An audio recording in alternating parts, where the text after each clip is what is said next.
Aquí da inicio el programa de opinión más influyente de la radio. Las emisoras Democracia AM y XFM presentan la revista de opinión Democracia, con la conducción y dirección de Gonzalo Rosero. No puede haber diálogo sin libertad de expresión. No puede haber diálogo sin libertad de expresión. Ella es el alma de un pueblo. Sin amilanarse. Sin amilanarse. Este Ecuador amazónico, desde siempre y hasta siempre. ¡Viva la patria! Combatiremos la corrupción. La de ahora y la de ayer. Y la que podría venir. La de adentro y la de afuera. La revista de opinión Democracia. Los temas realmente relevantes, analizados con la visión crítica del periodismo libre. Da inicio la revista de opinión Democracia, el programa en el que usted cree. Comenzamos. Gonzalo Rosero, credibilidad incuestionable.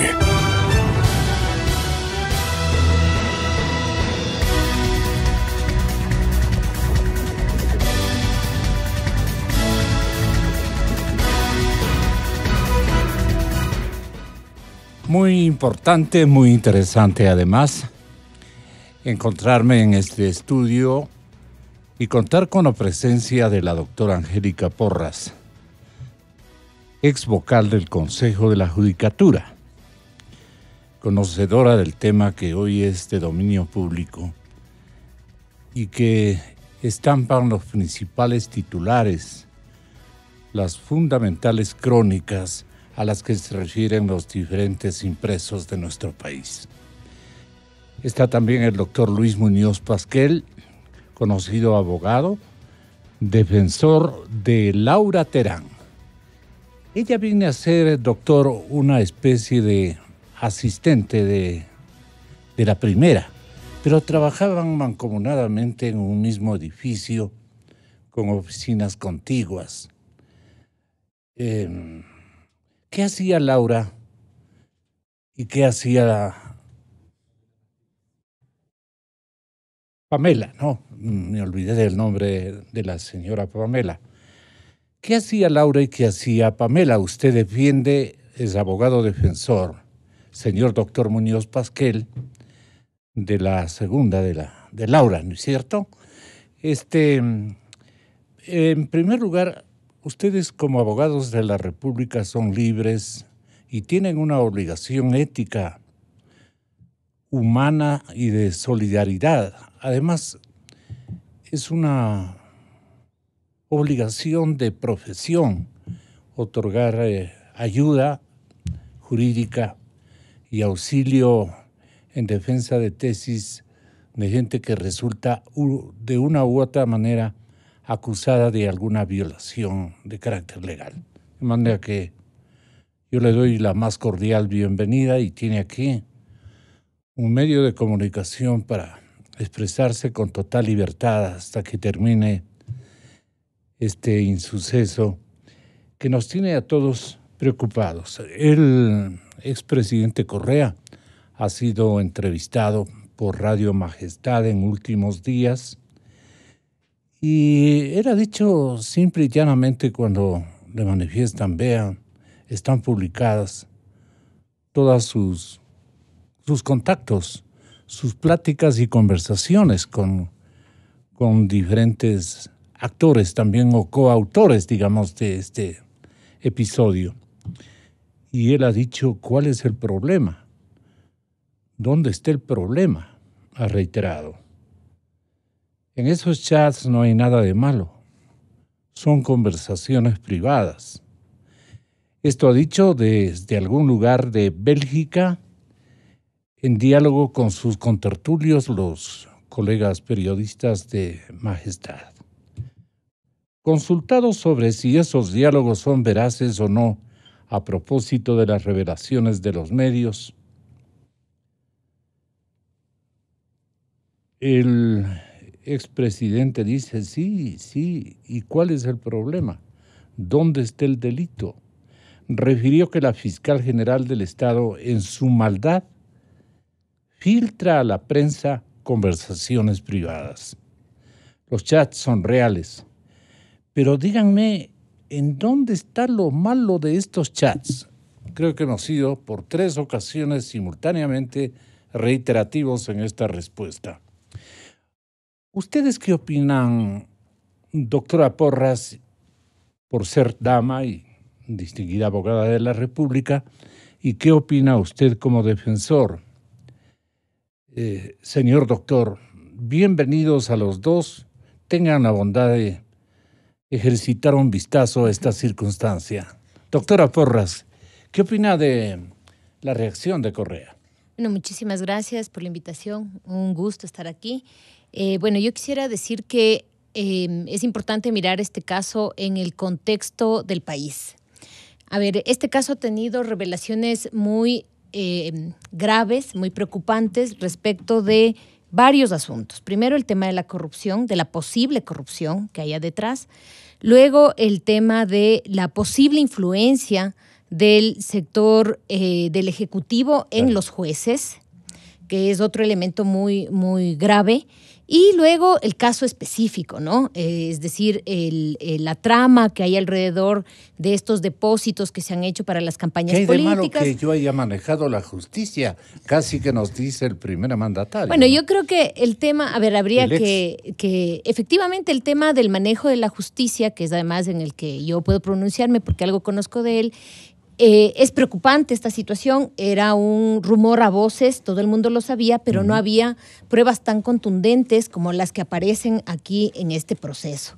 Entonces me parece que al margen de las eventualidades que tiene este proceso en sí, en el desarrollo en el desarrollo de la investigación y del proceso penal en sí, tiene estas repercusiones en cuanto a que se muestra, en primer lugar, que no hay los debidos pesos y contrapesos que diferencien las funciones del Estado y que es necesario actuar sobre ellos. Es decir, esperemos que no quede solamente en la resolución, obviamente esperando que se respete el debido proceso del caso específico, ¿no? Sino que tenga repercusiones a nivel de, se ha desnudado cómo funciona la justicia o cómo funcionaba la justicia. Yo me atrevo a decir que todavía tiene rasgos importantes de esa forma de funcionar y que es importante tener y tomar en cuenta y tomar en serio estas cosas para tomar acciones, más allá del caso concreto, del caso puntual al que nos estamos refiriendo.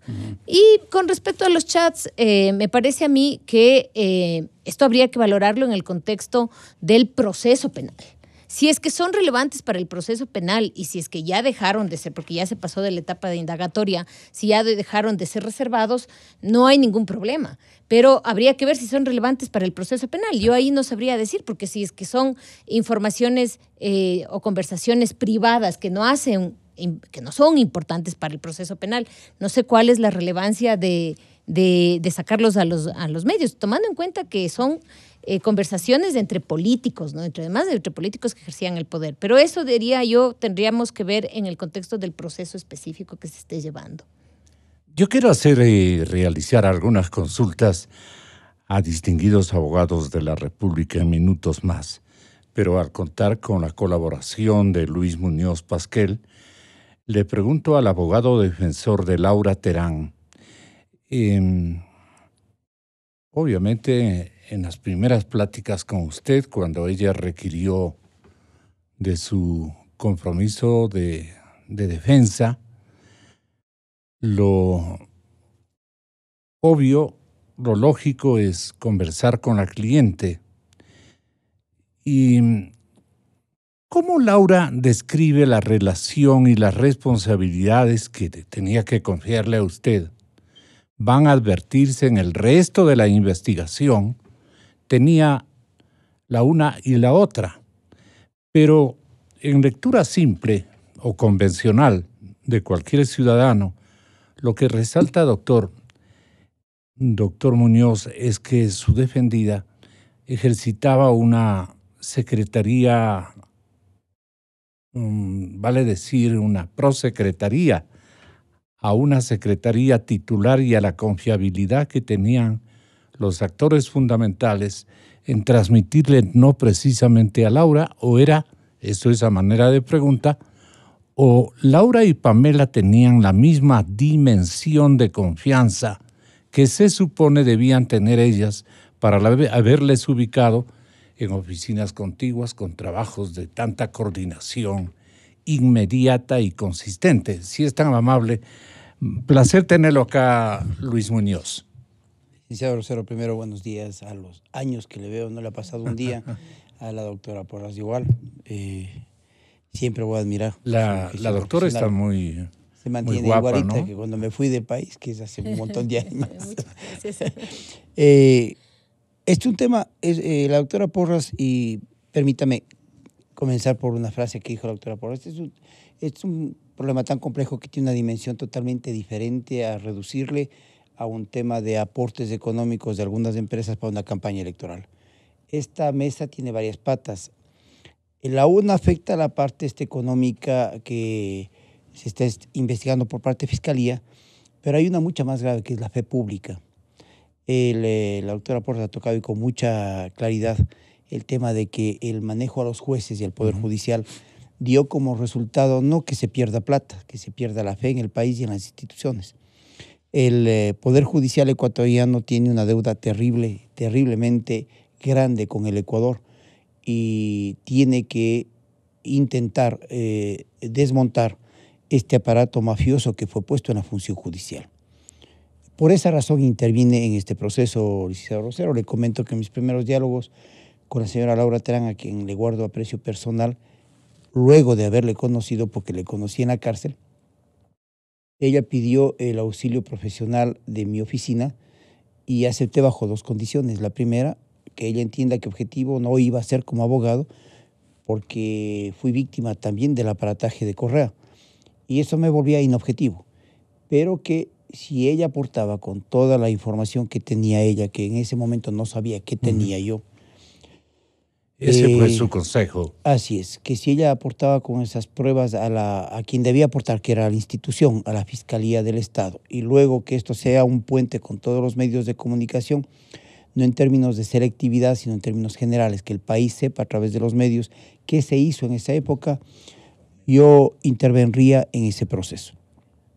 Una vez que habíamos tizado la cancha con doña Laura Terán, ella me comenzó a comentar de qué se trataba su trabajo. Su trabajo era una especie de asistente de secretaría medio extrema por el perfil de su jefa, de Pamela Martínez, y ella tenía que hacer de todo, desde ayudar en el tema del colegio de los hijos hasta buscar cargadores para cambios de casa. Y pasando por esto, con todas las gestiones que tenía que hacer en el despacho de la doctora Martínez, y ella comete, digamos que virtuosamente, un error. Ella es una persona muy ordenada, es muy prolija en su trabajo, y todo lo que va haciendo, incluyendo las cosas domésticas, va levantando a una especie de archivo, que es del que se me entrega a mí, que es de este mail, que como soy del otro siglo, el mail para mí eran 2 páginas, y resulta que el mail tenía 5 gigas o 4 gigas de memoria, claro.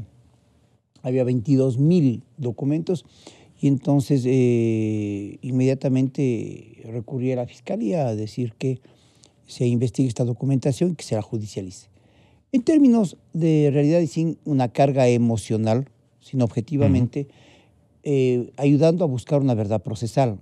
Verdad procesal que, como ha dicho la doctora Porras, efectivamente existía en la percepción ciudadana. Se utilizó la función judicial, yo fui víctima de eso, yo pasé 4 años sin jueces y no se nombraba, y yo pedía desde el exterior que se nombre, no me pararon balón nunca. Pero este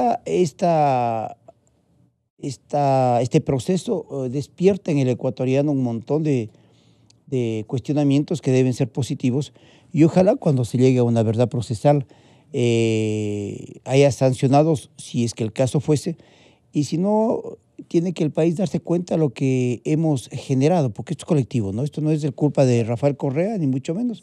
Esto es un hecho colectivo de mucha gente que ha permitido, otra gente que lucró, otra que fue silenciosa, cómplice de cada uno de estos hechos. Y, señor Rosero, usted fue víctima en algún momento, recordemos años atrás, del mismo tema, de una administración de justicia medio coja.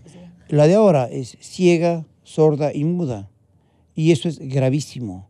Un juez en Guayaquil recibe una acción de protección constitucional, sentencia hace 36 días, Y hasta el día de hoy no publica la sentencia que la ley le obliga en 24 horas. Y al Consejo de la Judicatura le vale, perdóneme el término, le vale que se viole la Constitución y la ley en sus narices. Esto es lo que nos dejó, el gran legado que nos dejó esa época de Gustavo Yarl, no voy a decir de Correa, porque Correa era el presidente del Ejecutivo. Quien dirigía el Consejo de la Judicatura era el doctor Gustavo Yarl Robens. Y la doctora Andrade, palanqueada por su pariente que usted conoce y se les veía a las dos más o menos sondear posibilidades de una designación en el cargo que, como una asambleísta, digamos como una asambleísta, este momento vigente. Ella ha asimilado con una tranquilidad pasmosa, digamos, todas estas prácticas y las administra Angélica como que fueran absolutamente normales. ¿Me explico? ¿A qué doctor Andrade nos estamos refiriendo, doctor? Yo no soy doctor, en primer lugar. Sí, yo soy periodista. Estamos refiriéndonos a la abogada, a que ella fue la abogada de, en este caso, la abogada defensora de la otra, de Pamela, me parece. Pamela, sí. Okay, entonces yo lo que le digo es, y comencé diciéndole cuál era el ejercicio mancomunado o no. Eso nos dirá también el doctor Muñoz. O si eran, desde su óptica, Angélica, eran trabajos distintos, con responsabilidades distintas, o había de hecho una conexión indispensable para haber recibido y procesado, transferido y ubicado en su respectivo lugar y andarivel cada uno de estos testimonios de conversa, especialmente entre Correa y, obviamente, los otros alineados con este insuceso para la República del Ecuador y para la justicia ecuatoriana. Bueno, yo creo que aquí hay que valorar un aspecto dentro de la desgracia que significa para el país que estas cosas ocurran. Hay que valorar precisamente un elemento que nos permite ver cómo funcionaban estas relaciones y cómo se daba órdenes, cómo se influía en la justicia o cómo se permitía que circule depósitos de dinero o cuestiones que se presumen están vinculadas con la corrupción, se presumen, porque eso será establecido en el proceso penal y se podrá decir ahí quién es responsable y quién no. Pero de lo que se ve que es todavía solamente una hipótesis, obviamente que se ve que hay relación. Lo que pasa es que ahí tiene un trabajo muy profundo la Fiscalía, porque es ella como quien debe probar la responsabilidad, quien tiene que probar si hubo un delito, es ella la que debe establecer cómo se realizaban estas conexiones, qué responsabilidad tiene cada quien y si efectivamente se puede hablar o no se puede hablar de una red. Entonces, desde este punto de vista, me parece que la hipótesis que tiene la Fiscalía es un trabajo difícil de probar, que tiene que contar con el apoyo y que por eso se ha permitido justamente develar cuál es el asunto con el apoyo de quienes están en este momento siendo procesados también, porque si no hubiera compartido la información la señora Pamela Martínez, si no hubiera compartido la información la señora Laura Terán, hubiera sido imposible llegar al punto en el que estamos en este momento. Entonces allí es necesario que la Fiscalía profundice y yo me atrevería a decir haga las cosas con muchísimo cuidado, con el fin de que después no se vaya a caer el proceso y que pueda tener suficientes elementos para llegar justamente a la verdad procesal. A breves rasgos y a manera de hipótesis todavía, claro que parece que ahí hubo una conexión. Ahora, eso es un problema que tiene que probarlo la Fiscalía y sin lugar a dudas, porque de eso se trata justamente el proceso penal. Si es cierto lo que parece, Sí. estamos frente a un problema muy complejo en cuanto a la corrupción que podría haber estado en el gobierno. Vigente. Imagínese usted lo que significa tener todos los poderes del Estado, básicamente, ¿no? Entonces, desde el Poder Ejecutivo al Poder Judicial, que parece que es la mano ejecutora, y luego también las vinculaciones con asambleístas, etcétera. O sea, estamos como frente a un poder mafioso, si eso fuera así. A un poder mafioso. Prácticamente, ¿no? Entonces, eso es muy grave, porque eso significa que el Estado todo de pasaba Derecho... por el criterio, la opinión y la decisión o resolución que adoptaba el expresidente Correa. Sí, ahora Ni siquiera eso... sus adláteres, sino él mismo y en persona. Pero eso hay que probarlo y eso hay que ser muy claros. O sea, la Fiscalía tiene que llegar a probarlo. Si no, nos vamos a quedar nuevamente solamente en dichos y ahí la otra parte puede decir, bueno, yo soy una víctima, la persecución o cosas así. Y perdón, Angélica, pregunta de coyuntura. El hecho de no haber involucrado a determinados personajes que aparecen en escena, digamos, ¿no? En la trama. ¿Y qué es la acusación fundamental de Fernando Villavicencio? De los denunciantes, claro. De los denunciantes. Le hacen un flaco favor al Estado de Derecho y a la sabiduría popular que ya ha establecido. No, pues si estas cosas fueron así, ¿cómo es que la doctora Diana Salazar no les imputa hasta este momento a determinados actores que han tenido una participación importantísima?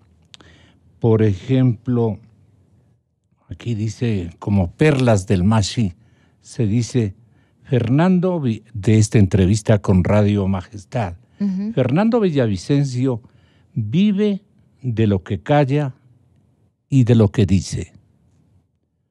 Punto 1. El Fondo de Solidaridad era plata nuestra, de nuestros bolsillos, que podíamos quemar los billetes y nos daba la regalada gana, como él usaba esas expresiones. Y les ha dicho, está de embajador en Bélgica Pablo Ortiz, abogado de Fidel Egas y hermano de Jorge Ortiz. Vino a fastidiarme la vida porque quieren quebrar hasta mi vida familiar. No sé a qué subepisodio se refiere, no le atino a ubicar, pero me permito, para que no crean que yo estoy ocultando a nadie, ubicar estos párrafos también. Que por eso yo le preguntaba, ¿qué grado de responsabilidad tiene Laura respecto a lo que Pamela en forma directa conocía, platicaba? Su defendida apenas escuchaba, era una receptora de órdenes o también naturalmente convencida de que era una buena práctica. Como le ha confesado a usted, su defensor, ella asimilaba y actuaba, porque va a estar difícil su tarea, doctor Muñoz. Sí, sí es difícil, no le puedo negar, pero tengo el pleno convencimiento que se podrá demostrar dentro ¿Qué podría usted demostrarnos? La inocencia de ella. Ella no es servidora pública en la época de Correa. Ella, muchos años antes, ya es servidora pública. A ella le ven la forma de trabajo y le cooptan y le traen hacia la presidencia. Y obviamente ella sigue con su formación profesional y sigue haciendo las cosas como pienso yo que todo servidor público tiene que hacerlo.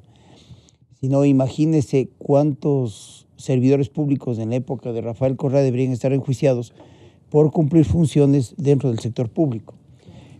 Yo tengo aquí justamente estamos examinando algunos mails para la defensa y cogiendo al azar cualquiera de estos mails, que no son ni el 0.1% de los documentos que hay, ¿no? Aquí hay, por ejemplo, un listado definitivo de una invitación a una fiesta de cumpleaños de la doctora Martínez. Esas eran las tareas de su defendida. De Laura Terán. Entre otros, aquí hay... Pero también hay cosas que, más allá de la defensa de Laura su Terán... táctica va a ser minimizar la tarea que ella cumplía. Apenas una ayudante de... yo creo mucho en el tema de las instituciones.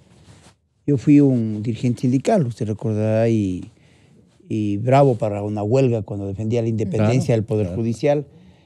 Fueron épocas y momentos de mi vida. Y acompañábamos con coberturas. Sí, aquí estuve varias veces. Y la verdad es que yo sigo soñando con lo mismo.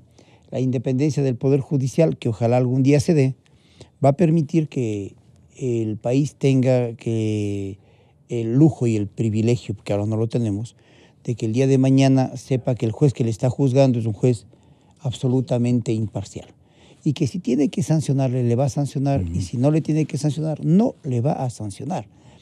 Pero tanto sus hijos como los de la doctora Angélica y mis hijos no pueden decir eso del futuro de nuestro país. Y yo no creo en los jueces que fueron puestos en una época en la que entraban a cumplir funciones o de perseguir o de proteger. ¿Qué demuestran estos mails que Laura Terán entrega? Demuestran que en el Poder Judicial ecuatoriano se enraizaron varios individuos, no les voy a llamar jueces ni fiscales, varios individuos a cumplir funciones. Que uno de esos individuos, al azar, en uno de los cientos de casos, dice un informe escrito, el juez y el fiscal dicen que son parte del proyecto y que van a estar con el presidente de la República en este caso.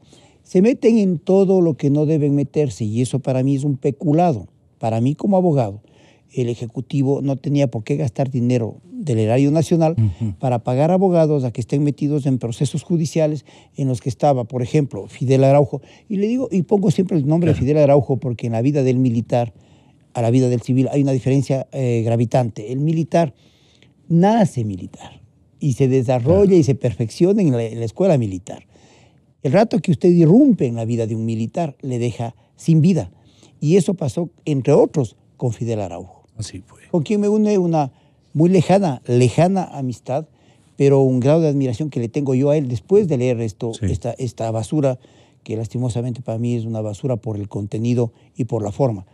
Meterse en un juicio de tránsito en Lago Agrio o en el Coca, en el que atropellan a un niño y el informe dice, ya le advertí al juez y al fiscal que estamos nosotros interesados en el caso. Pero dice un tipo de medio pelo, perdón el calificativo a un ser humano, pero de medio pelo en el servicio público. Entonces aquí en nuestro país ya no mandaban los jueces, mandaba el tipo de medio pelo, que a nombre del señor presidente de la República, a través de la señora Pamela Martínez, cumplía la disposición de ir a ayudar. Me pasó a mí personalmente en un juicio del Club de Andinismo del Colegio San Gabriel en Pedernales, que encontré una persona extraña en la parte de atrás de la audiencia, que había sido un mandado por el señor Gustavo, ya lo digo con nombre y apellido porque me ofendió, a ayudarme en el proceso porque se trataba del Club del Colegio San Gabriel, del cual él había sido parte alguna vez. El llegar a interferir, a intervenir hasta en estas cosas domésticas, demuestra el nivel de impudicia que tenían para hacer las cosas. Sí. Esto, licenciado Rosero, es la parte grave de este champú que destapa Fernando Villavicencio en su labor periodística, pero que sin saber, yo pienso que él no sabía hasta dónde iba a llegar. Claro. Y qué información nada más iba a llegar. Son 450 cuerpos ahora. Estamos hablando de cerca de 50,000 hojas, de las cuales hay 22,000 mails. Hay 5,600 hojas de chats telefónicos. Hay 6,000 documentos que han sido filtrados de las computadoras de la presidencia. Para un libro de 3 tomos, por lo menos. Vea, yo creo que hay que hacer el tomo provincial. Le decía el otro día en una reunión de algunos amigos. ¿Por qué provincial? Porque mire, en el Poder Judicial, por lo menos, y la doctora Porras va a compartir conmigo, va a coincidir conmigo en esto.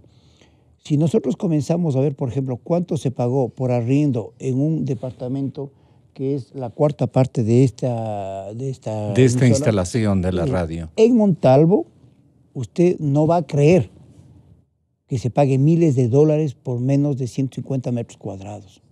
Usted no puede creer cómo en algún cantón de Guayas se alquiló una casa en 7,000. Todos robaban a una, ¿no? Pero era a mansalva, o sea, sin el más mínimo pudor, sin guardar ni las formas. Entonces, ¿qué estamos pidiendo ahora los ecuatorianos? No estamos pidiendo que se sancione la venga, no. Pedimos que se investigue. Y si en la investigación que está llevando Fiscalía, a través de este primer proceso, encuentra que el erario público, la plata que servía para otras cosas, se utilizó para beneficio personal de 3 o 4 majaderos que se empoderaron del Estado, tienen que ser sancionados. Y tiene que esa plata regresar, porque esa plata es de los niños pobres de este país, Seguro. de los viejos, de los ancianos. Esto no puede quedar, como le decía, como que no ha pasado nada. Seguramente, al tenor de que le preguntaron sobre Fernando Villavicencio y los acertos que él había elaborado en sus investigaciones periodísticas, Correa lo que dice es: Villavicencio, con nombre y apellido, Fernando Villavicencio, vive de lo que calla y de lo que dice. Vale la pena redundar. ¿Por qué dice eso el expresidente? Y además, ¿cuál es su rechazo seguramente frontal, Fernando, a este acerto? Está con nosotros por línea telefónica Fernando Villavicencio. Fernando vive de lo que calla y de lo que dice. ¿Es porque no tiene que decirle a usted o qué quiere o qué les transmite a los colegas como una impresión global de su personalidad, Fernando? Buen día, Gonzalo. Buenos días a quien está en el panel, al doctor Muñoz, a la doctora Porras. Si Villavicencio vive de lo que calla, entonces estoy muerto de hambre. ¿Sí? Porque he dicho todo lo que he podido, lo que las instituciones ni siquiera se imaginaban, y ciertamente que le tengo a Correa al borde de la prisión. Así es. Arroz Verde 502, como se llama este informe y se llama este expediente periodístico y rebautizado por la fiscal Salazar como Sobornos 2012-2016, lo advertimos con Cristian Zurita el 3 de mayo, cuando parió este informe, que era la puerta de entrada al infierno. Nosotros no sabíamos el tamaño del infierno, pero ciertamente que quemaba. Y como ha dicho el doctor Muñoz, Arroz Verde 502 no solo era una trama donde se movían millones, decenas de millones de dólares para financiar campañas y engordar bolsillos, sino que principalmente en el plano de los derechos humanos, porque este es el punto, se utilizaron estos recursos corruptos provenientes de los sobornos para movilizar un estado delincuencial, un estado paralelo que funcionaba desde el palacio, pero que tenía oficinas y despachos fuera. ¿Para qué? Principalmente para hacer de la justicia un instrumento de persecución a los disidentes. Pero también un ejército de centenares, por no decir de miles de beneficiarios, ¿no? Por supuesto, estamos hablando de beneficiarios de todos los que usufructuaron el poder durante una década, pero es muy grave lo que se ha descubierto y se está descubriendo en esta trama mafiosa. Por ejemplo, Muñoz ha dado información importante encontrada en los correos electrónicos o en el mail de la señora Terán, que abre la otra puerta para descubrir la violación a los derechos humanos, de cómo desde el Palacio de Gobierno, a través de la señora Pamela Martínez, se acomodaron procesos judiciales, se intervino para seleccionar fiscales, para seleccionar jueces y para direccionar sentencias. En el caso, por ejemplo, de Pepe Acacho, es claramente visible cómo desde el Palacio de Gobierno se organizan a través de Robert del Hierro y de abogados como Diego Guarderas y Diego Racines, que ahora son los abogados asesores de Lenín Moreno en la presidencia. A través de estos abogaditos se acomodaron sentencias y se persiguió a gente inocente respecto a la muerte del señor Bosco Bizuma, o en el propio caso nuestro. ¿Qué acaba de decir Correa cuando habla con Alexis Mera en los chats? ¿Acaso se refieren a los mails que le encontramos a Villavicencio? ¿Qué mail? ¿Sabe a qué mail se refiere?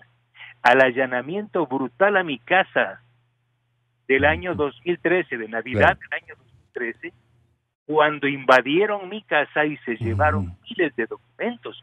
¿Quién invadió mi casa, Gonzalo? ¿Quién fue parte del operativo que invadió mi casa y se llevaron los mails que dice Correa? ¿Y qué encontraron, según usted y según Correa? Encontraron las tramas mafiosas de ellos, pues fotografías de sus actos delincuenciales. Las pruebas fehacientes. Ministros, y hasta pornografía de sus ministros. Eso es lo que encontraron cuando allanaron mi casa. Pero quiero decirle ¿quién fue? ¿Cómo eran esas imágenes? Perdone que le moleste. Gonzalo, ¿quién fue parte del operativo de allanamiento a mi casa y quién estuvo en mi casa y se llevó los documentos? Fue Pedro Espinosa, el abogado de Alexis Mera, que luego fue asesor de Carlos Vaca y asesor de Diana Salazar. Este señor es el que recibe el dinero. ¿El gordito? No. No este es él. señor es el que recibe el dinero de Pamela Martínez, que dejó el señor Geraldo de Sousa de Odebrecht en el despacho de Pamela y que le hace la entrega formal a su jefe Alexis Mera. Por eso es la preocupación, Gonzalo. ¿Cómo así la fiscal Salazar no ha sindicado, no ha imputado en el caso a este mandadero, a este sinvergüenza delincuente de Pedro Espinosa? ¿Acaso porque es su amigo y porque fue amigo de Carlos Vaca Mancheno? ¿Y por qué no ha procesado a los delincuentes mayores de Odebrecht, que son los que ¿Y qué tiene que ver Diana con Vaca Mancheno? Bueno, fue parte del equipo de Vaca Mancheno que investigó a Odebrecht. Fue Diana. Pero por supuesto eso sabe todo el país. Ella fue quien levantó la sentencia contra Jorge Glass y... Es bueno activar toda la memoria global, ¿no? Pero por supuesto, entonces estas omisiones son las que nos han conducido a nosotros, me refiero a César Montúfar y a quien habla, a presentarnos como acusadores particulares para que el país sepa que no pueden quedar fuera del tintero fiscal personajes como Pedro Espinosa, como Carlos Vaca Mancheno. En los próximos días del país va a saber cómo se pactó el retorno de Odebrecht acá al Ecuador y cómo Carlos Vaca pactó omitir la lista de los principales responsables del atraco de Odebrecht en el Ecuador. ¿Cómo arreglaron eso? Perdone, Fernando, pero nosotros hemos sido leales con usted. Tiene usted que ser leales también en los testimonios con nosotros. Nos hemos ganado la primicia siempre acompañándole. ¿Cómo fue eso? Mire, Gonzalo, Correa dice que yo callo. Yo callo temporalmente porque esto se procesa periodísticamente. Aquí no es de venir y votar noticias. Nosotros irresponsablemente hemos dicho, tenemos información, procesamos, cotejamos la información y lo sacamos. ¿Le puedo adelantar? Y nosotros también ejercitamos una selección para darles y otorgarles credibilidad relativa o contundente y hemos transmitido esas informaciones. Ok, pero ¿cómo arreglaron el retorno que dice usted? Le puedo adelantar dos cosas. Primero, que el retorno de Odebrecht fue arreglado en un pacto entre Conceizao Santos Filo y Alexis Mera y como intermediario el señor Juan Falconi Puig, a quien le pagaron 1.3 millones de dólares. Tenemos decenas, centenares de documentos y correos electrónicos probatorios entre Alexis Mera, Conceizao Santos Filo, Ricardo Vieira, Jorge Glass y otros que prueban que todo fue una arquitectura mafiosa que le significó que el país pierda centenares de millones de dólares, que se levanten glosas para beneficiar a la compañía constructora para que regrese al país. Y segundo, y el segundo episodio quiere escribir el actual procurador del Estado, imagínese. Por eso es que nos oponemos desde este medio de comunicación a que retorne Odebrecht a contratar con el Estado ecuatoriano. Pero siga en la relación que nos interesa a todos los ecuatorianos. Y el segundo momento, el segundo hecho que estamos por revelar, que le voy a adelantar algo, es que el señor Vaca Mancheno y su equipo de la Fiscalía, cuando firmó el acuerdo de cooperación con Odebrecht, recibió toda la información de Odebrecht. Y este señor va a tener que responder penalmente. Penalmente. Se nos fue la señal. Tenga la bondad.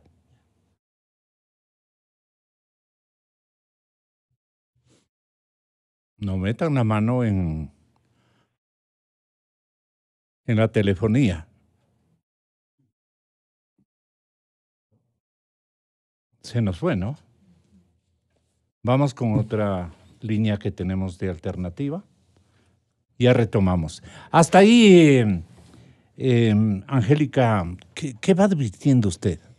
Y le va dando usted la razón a Fernando, ¿no? Tremendo. Bueno, terrible. Primero hay que decir que es una lástima que tengamos que enfrentarnos de esta manera a la realidad de nuestro país. Parece que efectivamente teníamos, y yo creo que todavía no hemos superado eso, un Estado mafioso. Eso significa que los derechos humanos, que los derechos de las personas, que las instituciones no sirven.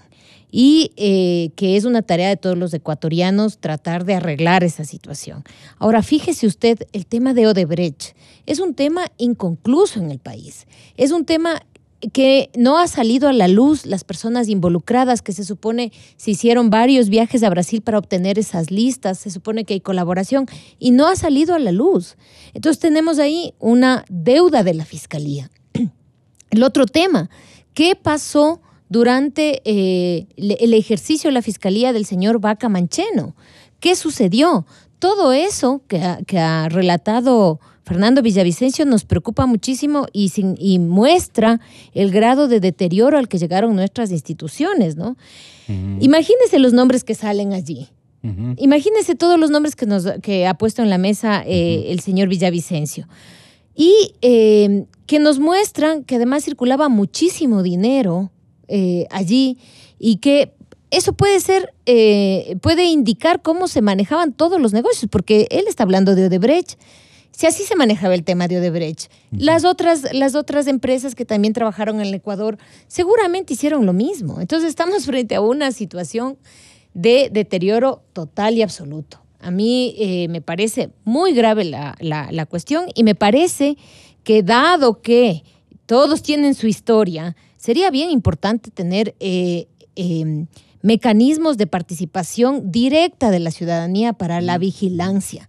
Por ejemplo, aquí todos sabemos que la señora fiscal, que seguramente está haciendo su mejor esfuerzo en este caso y en otros, que me parece muy bien que lo haga, estuvo trabajando con la Fiscalía de Carlos Vaca. Entonces es necesario para la legitimidad de todos los procesos que haya mecanismos de participación ciudadana, que vigilen, que vean qué es lo que está sucediendo también para tomarle cuentas a la fiscal. Ahora, permítame ir a la ciudad de Guayaquil, donde el exministro del Interior, Vladimiro Álvarez Grau, nos ha estado escuchando. ¿Cómo no?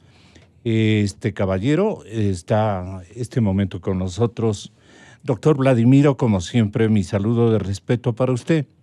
Mire, hay una cosa que me extraña en el seguimiento, en la obligatoriedad de acciones que debía a esta hora haber cumplido la señorita fiscal general del Estado. Y es la que refiere a lo siguiente. Correa les dice a los chicos de Majestad que no hay boleta internacional de encarcelación por este caso. Y cuando la haya, Interpol le va a negar. Se da ese lujo de preanunciar. Seguramente algo ha cuantificado para este trato con Interpol. No, se nos vienen montones de ideas que no creo pues que una policía internacional de la categoría de Interpol le pueda hacer un juego a un exmandatario que dice literalmente lo que le acabo de mencionar. No hay boleta internacional de encarcelación por este caso. Y cuando la haya, la Interpol la negará. O sea, él ya tiene comprada esa decisión de Interpol. Entonces, la cosa es complicada porque incluyen algunas omisiones, algunas negligencias, una falta de practicidad y de celeridad en la búsqueda de un enjuiciamiento claro y digamos, toma de decisiones de parte de las autoridades internacionales para los fines consiguientes, aclaratorios y de desenlace de la investigación. Doctora Álvarez, muy buenos días. ¿Cómo observa usted este momento del proceso? Buenos días. Buenos días, doctor. Realmente lo que declare el expresidente Rafael Correa respecto a los procesos que se siguen en su contra por toda la trama que hemos llegado a conocer en el país y que está siendo develada por diversas fuentes. Lo que declare Correa, desde mi punto de vista, no tiene ninguna importancia. Él obviamente trata de influir en la opinión pública a través de esas declaraciones y por medio de quienes ingenuamente puedan creer en sus declaraciones. Yo creo que son simplemente disparos al aire con el fin de desarticular de alguna manera y hacer perder credibilidad a los procesos que se siguen en su contra. Y esperamos, obviamente, que la justicia ecuatoriana actúe como debe ser, con apego absoluto a la verdad, sin temor de ninguna clase a presiones, amenazas ni a tentaciones, como he dicho en múltiples oportunidades, que en la época, obviamente, del gobierno de Correa, los jueces estaban en gran medida sometidos a esas presiones, a esas amenazas, a esos posibles castigos que se les infringía si es que no tomaban decisiones de acuerdo con los intereses gubernamentales o de personas allegadas al gobierno. Pero hay una conversión que quieren dar un giro singular que quiere otorgarse al proceso. Entonces queremos averiguarle al señor Fernando Villavicencio que tenga la gentileza de exhibirnos la forma como cambiaría esto o la forma con que Correa está interesado en que se dé un giro a este proceso investigativo. Estábamos en eso y se nos cortó la llamada. Fernando, si es tan generoso. Bueno, no creo que lo que diga Correa pueda incidir en el proceso penal que lidera la Fiscalía General del Es un Estado, intento de él, ¿no? Y a partir de ahora, si la jueza Camacho valida nuestra presencia como acusadores particulares, eso ya depende de la evidencia que se movilice en el proceso de investigación, en el proceso penal. Lo importante que estamos nosotros alertando es, y coincido con la doctora Porras, de que tiene que la sociedad entera movilizarse y poner los ojos en los operadores de justicia. Nosotros estamos señalando... Perdone, Fernando, ¿en quiénes concretamente? Porque ahora hay que preguntar por cada jerarquía. Tenga la bondad. Bueno, me refiero principalmente al trabajo fiscal y, por supuesto, de los jueces. Si los jueces están siendo observados porque fueron parte de una arquitectura mafiosa, la sociedad no puede confiar en esos jueces.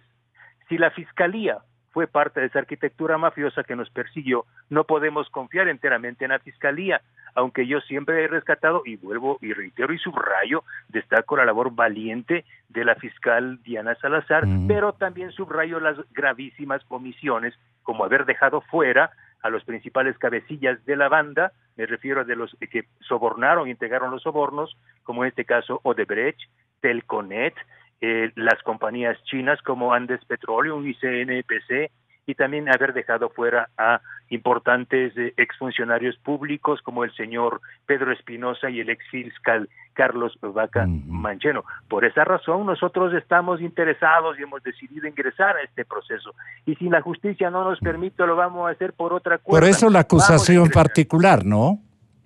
Por supuesto, la acusación particular es eso, es llevar los ojos de la sociedad civil al proceso penal, porque estamos entrando en nombre de la gente, en nombre de los ciudadanos y de las víctimas, porque fuimos centenares de ciudadanos perseguidos. El propio doctor Muñoz, que es ahora abogado de Laura Terán, y que ha hecho importantísimos aportes. Sí, él, por ejemplo, tiene demasiadas razones para estar ahí como abogado y sin duda será una parte importante. ¿Por qué tiene demasiadas razones, Fernando? Porque fue víctima de ese aparato delincuencial organizado desde la Revolución Ciudadana para perseguir. Pero nosotros lo que estamos exigiendo es que desde la sociedad civil se nos permita defendernos, se nos permita ser parte de este proceso y que a la actuación de la señora fiscal general ¿no? Acompañemos nuevas evidencias como la que hemos presentado. Por ejemplo, la fiscal presentó una evidencia que nace de la declaración de un ciudadano que trabajó con Pamela Martínez de que Correa había recibido un préstamo de $6,000, pero se le cayó del tintero a la fiscal un hecho que nosotros revelamos en Arroz Verde, que es un préstamo a Rolando Carrera de Alianza País para que se le pague $20,000 o se le preste $20,000 para la movilización de Rafael Correa el año 2014 a la ciudad del Tena. Este préstamo se le hace como SP. Se entiende el código, señor presidente, y cuando se devuelve el dinero, imagínese que el Estado, el gobierno, le pide a la caja delincuente que le preste $20,000 y luego el gobierno le devuelve como RC. Es decir, esta evidencia es supremamente importante en un proceso penal. Ahí están 2 abogados con usted o 3, que SP es igual a RC y que los dos son Rafael Vicente Correa Delgado. Esto es supremamente importante. O también es importante la evidencia presentada por Luis Muñoz, por la señora Terán, que es el chat entre Pamela Martínez y Laura Terán, en el que se da cuenta que el señor consejero presidencial de Lenín Moreno, Santiago Cuesta, más conocido como el Sepulturero, estuvo en el despacho de Pamela Martínez el mismo día y el momento en que se sacó de la caja fuerte $200,000 y se puso como nota 400,000. Estas evidencias son supremamente importantes, por eso yo creo que Laura Terán y Pamela Martínez tienen que hablar sobre ese chat. Pero un manantial gigantesco de testimonios escritos y rescatados de las comunicaciones telefónicas de su defendida tiene este momento el señor doctor Muñoz. ¿Qué le pediría a usted le testifique? ¿Qué interrogantes le encienden a usted entusiasmo legal por conocer? ¿Qué secretos guardaría en un proceso gigantesco, en un seguimiento gigantesco, de veras gigantesco, que nos está exhibiendo en nuestra mesa de trabajo y que una cámara de mi buen amigo productor de televisión puede indicarla? Ahí está el legado de entonces, tenga la bondad, no, solamente el montón de testimonios. ¿Qué se le inquieta a usted, Fernando, preguntarle a Luis Muñoz?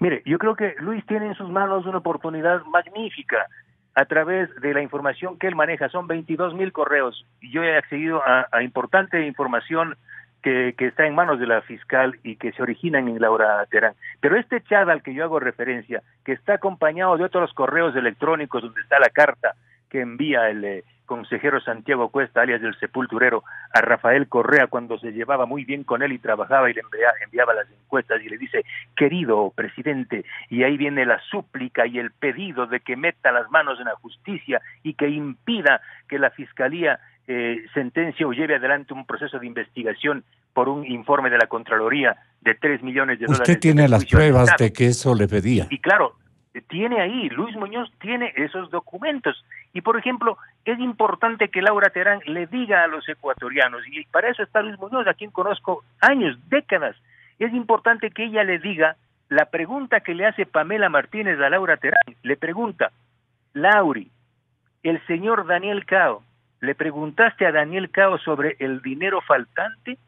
¿Cuál es el dinero faltante? Es decir, si hay un dinero faltante significa que ya hubo la entrega primera de dinero. ¿Quién es Daniel Cao? Daniel Cao, Gonzalo, amigos que nos escuchan, es el representante de la mayor compañía china en este país que se llama CNPC, la matriz de Andes Petroleum, operadora de Tarapoa, y la matriz de Petrochina, la empresa que se lleva 300,000 barriles diarios de petróleo para pagar la deuda externa contratada con los bancos chinos. ¿Cómo no va a ser importante para los ecuatorianos que la defensa de Laura Terán pueda visibilizar públicamente, judicialmente, qué pasó con la entrega de dinero de sobornos de Petrochina al gobierno de Rafael Correa?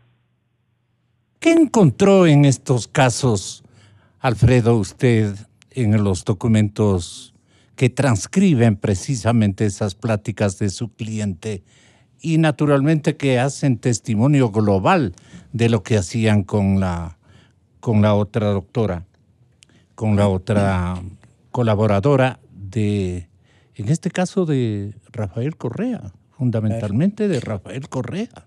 Bueno, lo que ha dicho Fernando es absolutamente cierto. Lo ratifiqué desde un inicio, la valiente actitud de haber abierto las puertas del infierno y habernos enroscado a los ecuatorianos que aquello que era una percepción lejana era una realidad cercana. El Poder Judicial había sido parte de este entramado y obviamente había funcionarios y jueces que habían permitido todo esto. Es gravísimo. El tocar 1, 2, 3, 4 temas nos vuelve extremadamente... Pero denos unos ejemplos. Si le preguntara, Fernando, a ver, díganos esto puntualmente. Es real, es absoluto. Lo que acaba de decir Fernando Villavicencio es absolutamente real. Yo no estaba en el país, no tengo mucha la memoria histórica que tiene Fernando, en la cual envidio, de todas estas empresas que trabajaron para el Ecuador. Es por el seguimiento y su intensidad de seguimiento también. Y sí, yo estuve fuera del país 7 años, ¿no? Con el tema de mi boleta de captura. Muchas cosas quise obviar cuando estuve afuera, había tanto dolor generado por el gobierno de Correa. Pero usted hizo un primer intento de retornar, ¿no? Claro, pero tuve que salir por la frontera corriendo, me quisieron agarrar. Pero eran estos mismos actores. Rosero, es tan grave este proceso, es tan dolorosamente grave, porque le decía, nos enrostra con violencia. Ver cómo el tema de Pepe Acacho, hay un mail, por ejemplo, de lo que recuerdo, en el que en la presidencia están calculando quiénes van de jueces, a quiénes sacarles y a quiénes ponerles, y cómo si entra uno de ellos, había cómo apretarle, haciéndole recuerdo que había comprado un terreno al lado de un cementerio, creo que era de 160 metros cuadrados. En el caso del 30S hay abundante información, pero información técnica, no información de estómago. Hay información en la que uno ve que se ha venido actuando sigilosamente en cada uno de los procesos con anuencia, en muchos de los casos, de servidores judiciales. Yo respeto a la función judicial y no está por demás decirle no soy tan objetivo porque la amo. Pero créame que a mí me ha dado tanto dolor ver cómo en la función judicial algunos, pocos, gracias a Dios, viejos servidores judiciales y muchos de los que entraron con Correa eran parte de este entramado a través de los concursos dolosos. ¿Y siguen ahí? Perdóname, claro, Luis. Siguen ahí, ¿no? Vea, le voy a dar otro caso. El expresidente... ¿Siguen incluso en fiscalía? Claro. Vea, el expresidente... ¿Qué pasa? El expresidente de la Corte Constitucional, el doctor Pazmiño, pide un listado de personas que tienen que ser nombradas jueces. Y efectivamente, o en forma coincidencial, los que él pide son nombrados en su alta mayoría. Esto dice en uno de los mails, el doctor Patricio Pazmiño ha pedido que se nombre a tal cual y pascual. Y nosotros comenzamos a ver en el sistema de la función judicial, algunos siguen ahí y a otros les acaban de nombrar recién. El doctor Gutenberg hace lo suyo y un montón de abogados allegados al gobierno de Correa como defensor piden cargos a través de esta oficina alterna de la presidencia y se termina coincidiendo con los casos. ¿Cuál es la parte severa del tema? Fernando Villavicencio toca varias aristas de este proceso y en efecto yo coincido con él y con la doctora Angélica el hecho de que efectivamente yo pienso que es un acto de valentía de una fiscal mujer que ha tomado las riendas. Obviamente no es un tema fácil y yo no puedo minimizar a reducir el proceso que está llevando la doctora Salazar como que fuera jugar canicas en la esquina. No, es un proceso muy complejo, lleno de una cantidad de información que con un equipo inmenso que tiene la fiscalía, yo conozco por lo menos a 2 de las Pero que fiscales. sea leal y solidario de lo con que el yo, propósito, pero si está en medio de enemigos, estamos complicados. Pues. Es complicado, pero ella tiene un equipo de gente que es escogida por ella y es gente muy valiosa. Hay una doctora Amoroso, una doctora Zurita, que les he visto trabajar denodadamente en el proceso, porque estamos todos los días. Todos los días hay 8 o 10 acciones judiciales por día en las que se les ve multiplicarse este equipo de gente, yo les digo las fiscales chiquitas, porque están en criminalística, están recibiendo versiones. Obviamente es posible que en la investigación al final existan errores. Lo que no ha existido y no veo yo es en mala fe. Yo veo una decisión de ir para adelante y eso apoyamos, inclusive siendo procesados. Lo que dice el presidente o expresidente Correa va de la mano de un trabajo de marketing político para sostener una presencia. Él no puede degradar más al país. Yo no sé si escucha o no escucha las cosas que pasan en el Ecuador, pero él tiene conciencia, porque todos la tenemos, de que las cosas se hicieron bien o mal. Y él sabe que, por lo menos en mi caso, él sabe lo que hizo. Él sabe. Y como sabe Alexis Mera y como sabe mucha gente, cómo se presionó a los jueces, y tengo grabado en un CD la reunión del Consejo de la Judicatura, donde dicen, por orden del presidente no debían nombrarse los jueces para el caso de Muñoz. Grabado. O sea, me mandó a regalar un vocal del Consejo. Y cuando oí esto, no creía, pese a que yo tenía la percepción que así mismo era. Y se le escucha decir esa disposición al presidente. No, al que llega de la presidencia, que es Jaramillo, llega y dice, ¿qué pasó aquí? ¿Por qué sacaron una sentencia a favor de Muñoz? Porque el presidente dice. Claro, ¿cómo es posible? Y no era Luis Muñoz Pasquel como personaje, era Luis Muñoz Pasquel como dirigente sindical del Poder Judicial, a quien había que barrerle para poner a gente ad later. Y usted va a notar que ponen ciertos dirigentes y estos dirigentes luego son premiados, el uno como tercer secretario en la Embajada de Suecia, dejan a los jueces que eran de ese círculo para que sigan sirviendo, a uno de estos jueces en Guayaquil, quien tiene a su hermana y a su hija, y a sus dos sobrinas. Es decir, una trama mafiosa. Y si nosotros vemos la historia de la mafia italiana, vamos a encontrar los elementos, cómo se fue conformando esta estructura y cómo se sigue actuando en esta estructura. Y aquí todos esos padrinos, ¿no? Claro, porque lo que pasa es que el Poder Judicial puede dar beneficios, licenciado Rosero, y beneficios económicamente bastante positivos. Ahora él tiene un juicio de peculado y no le terminan sentenciando cuánto paga, perdón que sea tan burdo, cuánto paga por su libertad. Doctora Porras, lo que quiere Correa es que todo el mundo, especialmente sus seguidores ignoritos, se hagan de esta constante de que va él a utilizar, de que culpando a Correa se evita su retorno al país, su regreso a la presidencia de la República, al poder de la nación, a la fase reivindicadora de los pobres. Entonces, esto es lo que quiere introducir en la memoria de los ecuatorianos ignoritos de estos temas globales, ¿no? Porque el hombre común no tiene acceso, pues, ni a hacer un ejercicio de asociación de ideas por falta de algún testimonio para ubicar toda la operación estratégica en la que nos enredó este caballero. Entonces, quisiéramos una opinión de esa naturaleza para que le explique usted, doctora Porras, a la gente para que no sea tenga la bondad. Bueno, yo diría que, hay un hecho que no debemos desconocer, y es que hay importante apoyo todavía a Correa. Ese es un hecho de la sociedad real. ¿Usted cree que está sobre un 30%? Yo creo que está entre un 25%, y que me parece que es un apoyo muy importante en un país como el nuestro, que es sumamente fragmentado en los apoyos políticos. Esa es una realidad. Ahora, mi particular opinión es que tiene que ver con el estado de propaganda que vivimos. Ese es un elemento, pero no solo con eso. Tiene que ver también con que las expectativas que hubo sobre este gobierno y su posible gestión no se cumplieron. Entonces la gente mira hacia atrás respecto de ciertos elementos económicos. Y el tema de la corrupción no es un tema que haya sido, desde mi punto de vista también, insisto, asumido en la profundidad que debería ser asumido.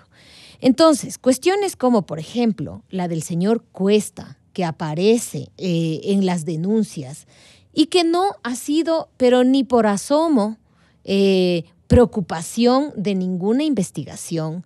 Entonces hace pensar que el tema de la lucha contra la corrupción no pasa de ser un eslogan más. Entonces, en esas circunstancias estamos, saliendo de un régimen autoritario, como el de Correa, de un régimen corrupto, como el de Correa, de un régimen en el que hubo metida de mano en la justicia, pero no avisoramos hacia dónde estamos yendo. No está claro que se haya decidido dejar definitivamente eso atrás. Por esa razón, Correa seguirá teniendo público. Entonces, allí los ecuatorianos tenemos que asumir, nos duela cuanto nos duela, que nuestra sociedad es una sociedad autoritaria, corrupta, que hay que superarla. O sea, no por eso vamos a estar contentos y decir, bueno, ya así somos y sigamos así. No, ese no es el camino. Entonces me parece que... Y a través de la verdad. La verdad. Uno puede tener cariño el arma, por una posición política, por un político, pero eso no nos puede cerrar los ojos hacia saber quién era. O sea, la gente puede tener todas las razones del mundo para decir Correa hizo carreteras, Correa se preocupó por la salud, etcétera, etcétera, lo que quieran. Pero eso no nos puede cerrar los ojos frente a casos como estos, en los que las empresas chinas, el tema de la deuda, el tema de Odebrecht, todos esos elementos son muy realidades. Bien, a ver, tenga la bondad, doctor. Yo lo que le quisiera preguntar es su defendida. De acuerdo al expediente que usted tiene en sus manos, ¿qué papel realmente jugó en su relación con Pamela Martínez? De secretaria. Hay que ser clarísimo en eso. Amanuense, secretaria. Secretaria, asistente, decoradora de interiores. Sí, pero eso es un... Archivo general.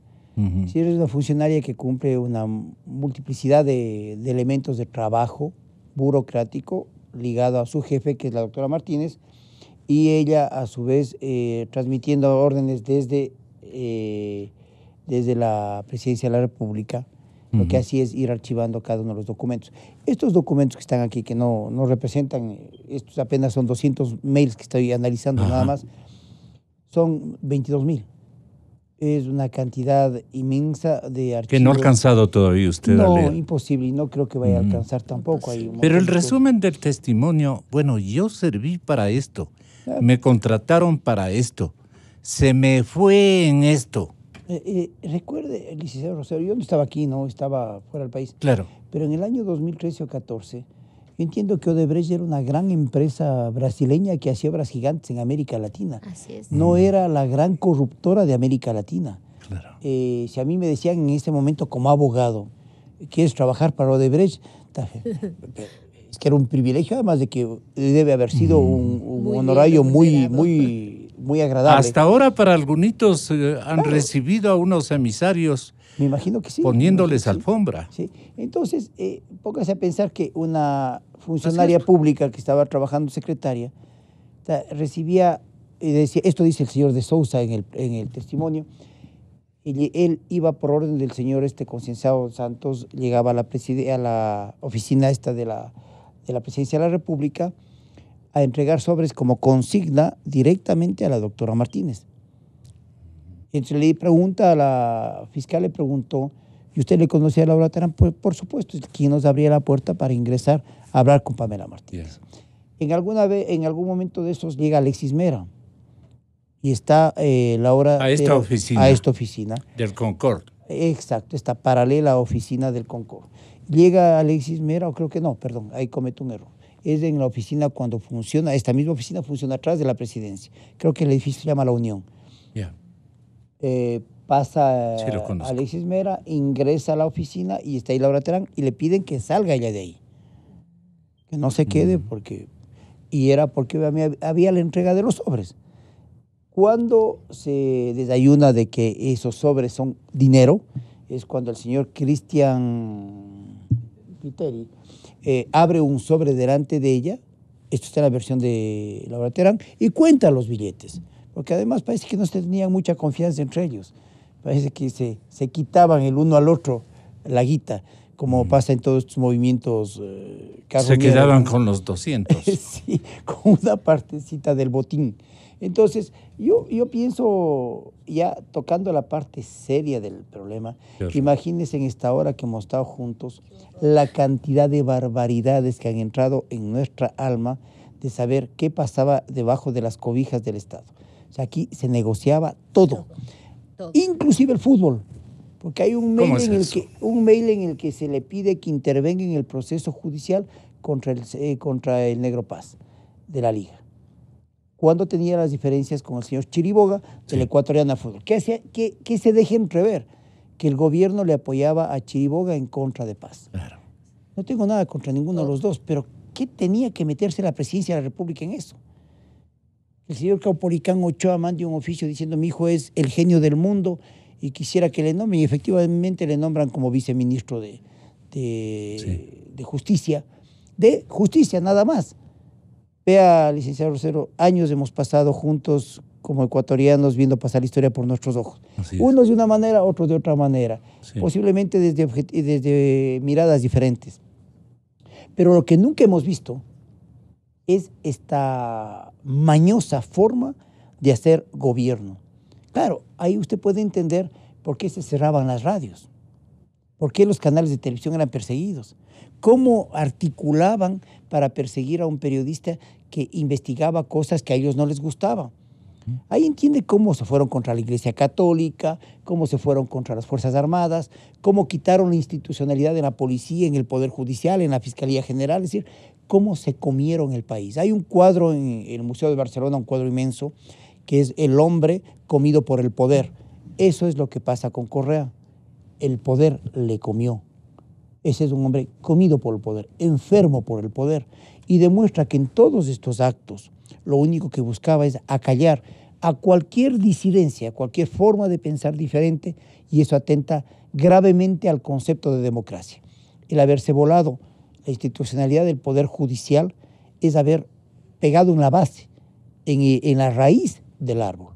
¿Cómo componer eso? Ahí viene el Consejo actual de la Judicatura, pero si ahí está un vocal en el Consejo de la Judicatura, que es quien hizo cerrar Teleamazonas, y es vocal ahora del Consejo.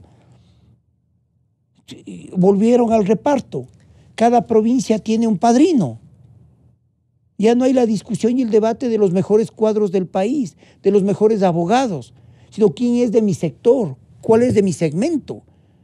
Entonces el Consejo de la Judicatura, grave deuda. Ellos están evaluando. Vea, el doctor Álvarez Grau, que es uno de los caballeros a los que el país le debe respeto y consideración. Así es. Que ser yo tengo mi percepción, tal vez alguien piense diferente. Para mí es un tipo honrado, honesto y valioso, y está en esa comisión en la que se están evaluando jueces. ¿Podremos decir que todos son malos, que todos son buenos? ¿Podremos caer en el juego de... Pero están infiltrados también. Claro, pero de hecho... es lo que usted quiere decir. Y es muy fácil darse cuenta. Pero se nota, leguas. Es que es muy fácil. O sea, pasaban por la presidencia de la República, llegaban al Consejo y saltaban a la Corte Nacional. Claro. ¿Y quién les pone ahí? Mezcladitos. El presidente Correa, porque es parte de su estructura política. Ese es el acto de piratería. ¿A través de quién llega a Palacio? Pues, ¿no? Claro, y bueno, ahí está la maniobra. Porque llegan a la presidencia de la República. ¿Quién era Gustavo Yalc? Gustavo Yalc es el que trabajaba para CLD, para el Consejo, estos organismos o estas ONGs que venían trayendo el snuff del fracaso de la justicia de todos los países, y esto que tenemos hoy es eso, lo que él terminó interviniendo, pero él pasa a ser el secretario del presidente, que sale corriendo en el tema del 30S, y luego es nombrado presidente del Consejo de la Judicatura. ¿Cuál es la independencia del Poder Judicial ahí? Ninguna. Néstor Arbito, ¿quién era? Trabajaba con Gustavo Yalc ahí. O sea, todo ese equipo trabajó en conjunto, y eso hace ver... Ya, pero el tema es que sobrevive. Fernando, ¿cómo hacemos? Sobreviven estos caballeros. Fernando Villavicencio. Sobreviven porque el correísmo sobrevive en el morenismo. Ese es el punto clave. A ver, el correísmo sobrevive en el morenismo. Claro, el 80%. ¿Cómo comprobamos aquello? Mire, el día de ayer recién acaban de renunciar, entre comillas, el poderoso ministro de Transportes y Obras Públicas, Aurelio Hidalgo, vinculado al holding Hidalgo, que aparece relacionado con el escándalo Arroz Verde. Es decir, ¿cómo puede decir la sociedad o cómo puede venir a decir alguien que el morenismo no es la incubadora del correísmo? Si son los mismos, si acabo de poner nombres, como por ejemplo el señor Diego Guarderas, que fue el abogado estrella asesor de Alexis Mera, es el abogado asesor de Joana Pesantes y de Lenín Moreno. Es decir, como que Alexis Mera solo le arrendó la oficina a Joana Pesantes. Y así, Gonzalo, usted me da 10 horas, yo puedo irle contando ministerio por ministerio, empresa pública por empresa pública, cómo los insignes delincuentes del correísmo están participando en el morenismo. Entonces, esto no va a cambiar. Si la sociedad no presiona, no va a cambiar. Y con todo respeto, si yo presiono a la ¿Y a través de qué mecanismo tenemos que cambiar radicalmente esta estructura mafiosa? Este es uno de los mecanismos, la acción social, la crítica, la radio, la democracia, la apertura, la libertad, matar el silencio. Eso es parte de la lucha, de la construcción de una nueva sociedad civilizadamente mejor. Eso es lo que estamos haciendo, es lo que hace usted, es lo que hace el periodismo de investigación. Esa es la gran batalla, Gonzalo. Si yo le critico a la fiscal no es porque no la quiera, yo le respeto, pero le exijo a la fiscal que limpie su entorno. La fiscal tiene hoy la tarea más grande, maravillosa de los últimos tiempos. Hágalo. Pase a la historia, señora fiscal, involucre a todos los responsables, incluso a aquellos que son sus amigos y fueron sus amigos. Ahí le quiero ver. Revele los chats de Pedro Espinosa con Alexis Mera. Ella tiene esos chats. Usted también debe haberlos leído. ¿Qué dicen esos chats, doctor? Bueno, es más de lo mismo. De todo lo que hemos conversado aquí, yo no quiero quedarme, claro, lo que pasa que Fernando es periodista, tiene una observación más sigilosa de cada cosa y es muy meticuloso en su oficio. Lo mío es la de abogado. Yo espero ser responsable con mi profesión, dejar que Fiscalía avance. Y con su cliente. Y con mi cliente, básicamente con ella, pero también con el país. El defender a un cliente no me quita mis valores patrios, eso que ya no se habla ahora. Yo creo que eso es parte de lo que... Pero usted no está defendiendo lo indefendible. No. Y si me tocaría, también lo defendería. Esa es mi labor profesional. ¿Es obligación ética? Pero es ético y es también parte de mis valores. Es como con nosotros los periodistas decir la verdad y buscar la verdad. Y claro, alguna vez le tocará pegar a un amigo dentro de la radio porque obviamente es parte de la profesión. Desde luego. Pero en este caso... Tengo hartos adversarios. En este caso tengo que ser responsable con mi profesión. Yo pienso que Fiscalía está llevando esto en forma reservada, varios de los elementos, y pienso que yo debo respetar ese sigilo de la Fiscalía. Pero es algo importante lo que acaba de decir Fernando. Y la doctora Angélica lo ha dicho de mejor manera que los dos. Mientras la ciudadanía no se empodere, no de defender o atacar al señor que está aquí afuera o el que está aquí adentro, no. Que no se empodere de la palabra anticorrupción, que no se empodere del concepto de los valores patrios, de volver a renacer en nuestro corazón este país que es tan bello y que es el país de nuestros hijos. Yo no quiero que a mi hijo o a mis hijos les juzgue una justicia como está el día de hoy. Quiero que le juzgue una justicia imparcial si algún momento tiene un conflicto que enfrentar con la justicia. Yo no quiero que a mi hijo en la esquina le pare un policía. Eso debemos pensar todos, ¿no? Así es. Ese es el país que deberíamos soñarle y es el país al que deberíamos apuntar. Pero esto de levantarnos en la mañana con el dolor de miles de documentos que demuestran que un juez al que el Estado ecuatoriano le dio el poder de juez, es que eso es inmenso, pero es gigante. Ese juez se vendió. Ese juez dio marcha atrás en los principios, en los valores de su casa y terminó siendo parte de un partido político para perseguir a las personas. Eso es gravísimo. Sí, sucede en todo el mundo, debe ser, pero no es el país que queremos. Cuando dice Fernando Villavicencio que todos tenemos que ser parte de esta estructura, cuando la doctora Porras dice que es vital que nos empoderemos de este amor, de esta pasión que nos debe mover el alma, yo estoy con ellos. Y esto no me hace estar en contra de mi cliente, sino más cerca de ella, mucho más cerca de ella. El valor que ella tuvo, créame que hemos tenido temor. Al comienzo yo tuve que hablar voy a decir algo que no he dicho en ningún medio. En algún momento tuve que hablar con la doctora Salazar y decirle, doctora Salazar, usted va a ser la responsable de la muerte de mi cliente. Necesito que le den protección inmediata porque es el único testigo que en ese momento existía. ¿Qué le contestó? Todo el apoyo. Por eso digo que tengo confianza en mis instituciones y hoy en la Fiscalía, porque ella inmediatamente... Y lo que la doctora Diana dice dijo es, en últimas horas, lo que sigue.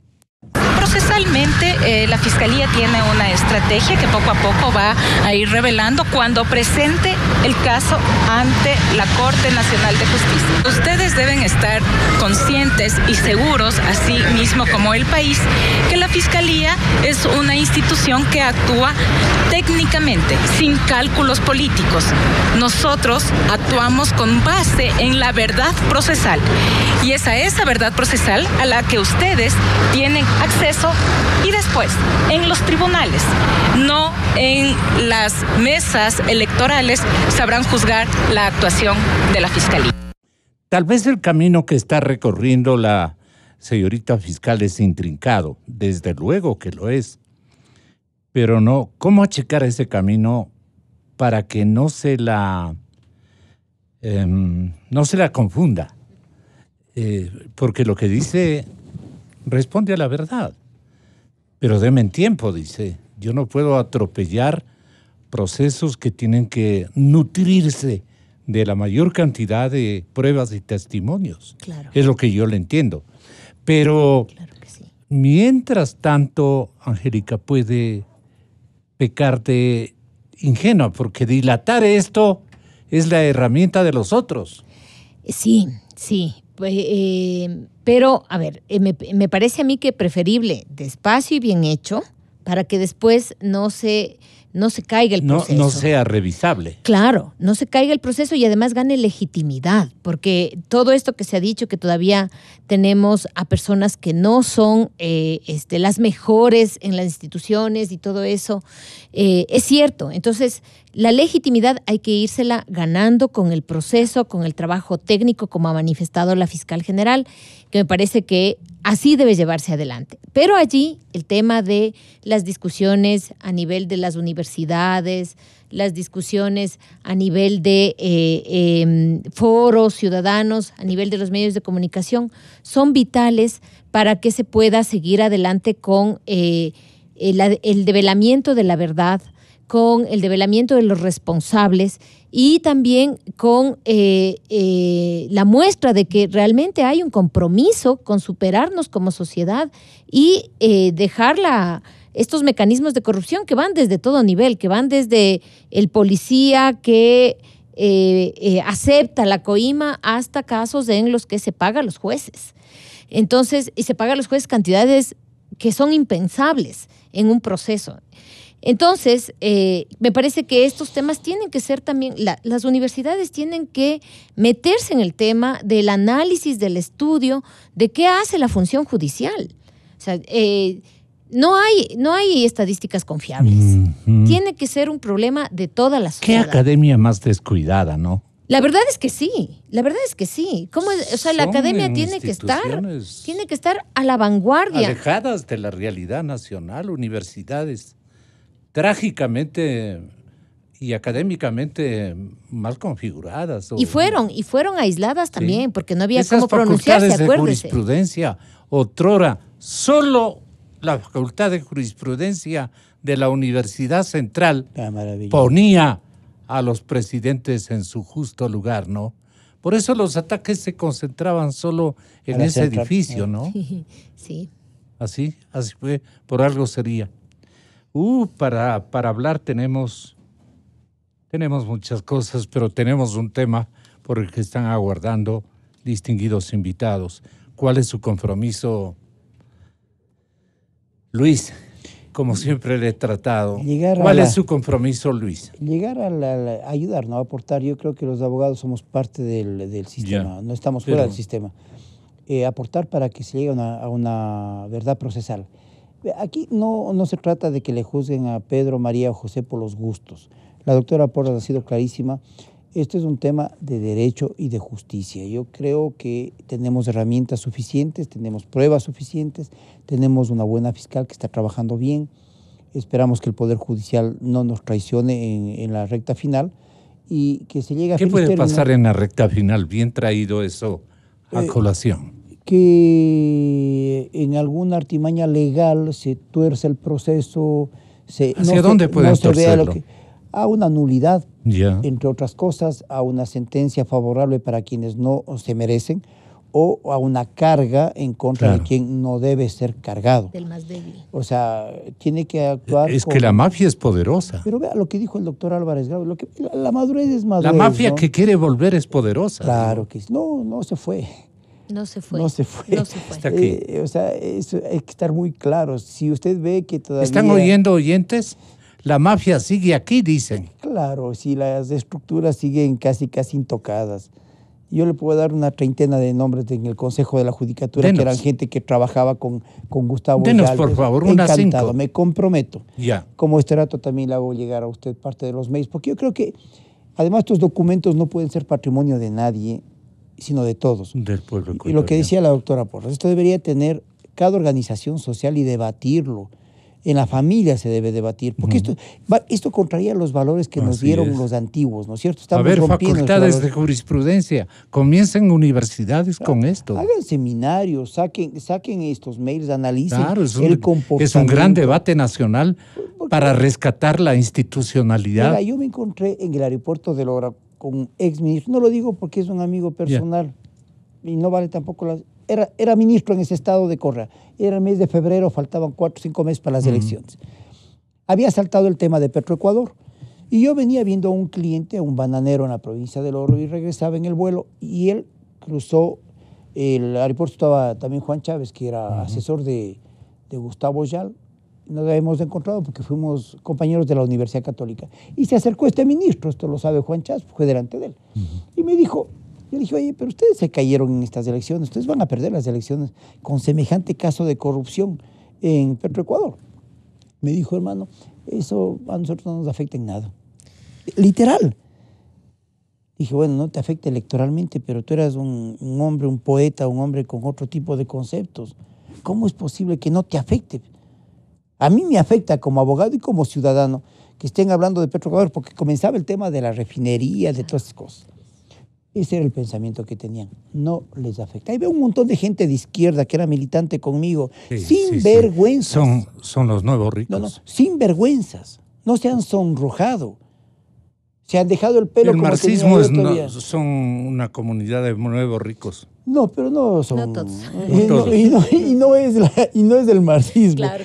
O sea, nunca lo fueron. O los marxistas. No puedo ver a un compañero de izquierda reprimiendo a quien utilizaba el agua en Manabí, por ejemplo, y era delegado de los derechos humanos. Pero lo han hecho. Claro que sí, una vergüenza.